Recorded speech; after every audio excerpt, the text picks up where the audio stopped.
Have you ever run away from something you didn't want to do? One man tried to run from God and ended up in the belly of a giant fish. This is the incredible story of Jonah and the whale, a tale of disobedience, storms, and God's amazing mercy. Jonah was a prophet of God, someone chosen to deliver messages. One day, God gave Jonah a command.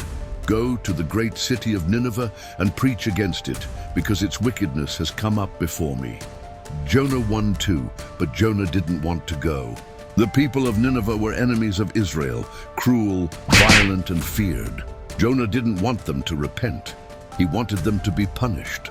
So what did he do? He ran. Jonah boarded a ship headed to Tarshish, the opposite direction of Nineveh. He thought he could outrun God, but then came the storm. The wind howled, waves crashed. The sailors were terrified. They cried out to their gods and threw cargo overboard to lighten the load. Finally, they found Jonah sleeping in the bottom of the ship. He confessed, "I know that it is my fault that this great storm has come upon you." Jonah 1:12. He told them to throw him overboard, and the moment they did, the storm stopped. But Jonah didn't drown. God had another plan. The Lord provided a great fish to swallow Jonah, and Jonah was in the belly of the fish 3 days and 3 nights. Jonah 1:17. Inside the fish, Jonah did something he hadn't done before. He prayed. Jonah's prayer summarized, "Out of the depths I cried to you, Lord. I remembered you, and my prayer rose to you." Jonah thanked God for saving him, even in the middle of a dark, smelly, fishy prison.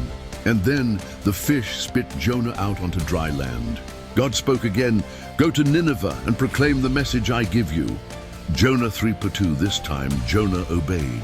He walked through the city, shouting, 40 more days and Nineveh will be destroyed." And something amazing happened. The people listened.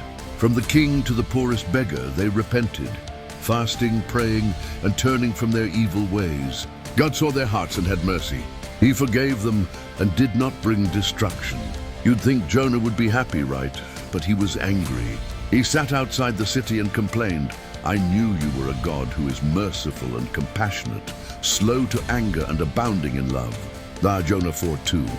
God taught Jonah one final lesson through a plant that gave him shade and then withered. Jonah cared more about the plant than the people of Nineveh. And God said, "Should I not have concern for the great city of Nineveh, where more than 120,000 people live?" The story of Jonah isn't just about a man and a whale. It's about a God of second chances. A God who pursues us when we run and shows mercy even when we don't deserve it. Jonah reminds us that God's love is bigger than borders, bigger than hatred, and bigger than our mistakes. If this story inspired you, hit like, share with a friend, and subscribe for more powerful stories from the Bible.